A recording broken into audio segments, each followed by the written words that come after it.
اور یہ بھی مجھ سے نہیں ہو سکتا تھا کہ والدین سے پہلے بچوں کو پلاؤں۔ بچے بھوک سے میرے قدموں پر لوٹ رہے تھے اور اسی کشمکش میں صبح ہو گئی۔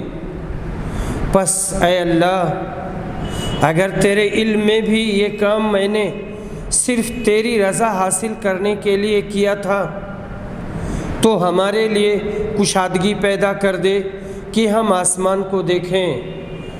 وآخر دعوانا الحمد للہ رب العالمین۔